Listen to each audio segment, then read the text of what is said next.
হঠাৎই প্ল্যান হলো যে কোথাও একটা গিয়ে ঘুরে আসি, তো সবাই রেডি হয়ে বেরিয়ে পড়লাম। আর এই যে ক্যামেরা অন করলে না এর ঢংটা বেড়ে যায়।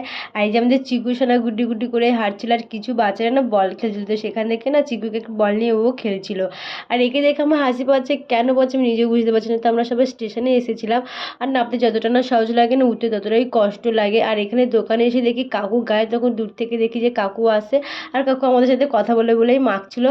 আর এই দেখি কোথা থেকে উদয় হলো, ছেলেটা এতক্ষণ তো আপনার সাথে ছিলই না। আর এই যে আমাদের মাখাটা চলে আসলো, দেখতে তো খুবই টেস্টি মনে হচ্ছে, সত্যি খুব সুন্দর হয়েছিল। সবাই তো বললো যে খুবই সুন্দর হয়েছে।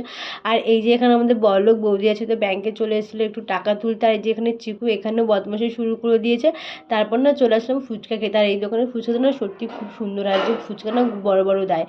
আর এইখানে দেখি জল তেষ্টা পেয়ে গেছে, যার জন্য একটু জল নিয়ে নিলাম। তারপর সবাই যে যার মতন বাড়ি চলে যাবো। তো আজকে আমাদের ঘোরাঘুরি ব্লগটা কেমন লাগলো সবাই জানিও। দেখা হচ্ছে নেক্সট একটা ব্লগে, বাই।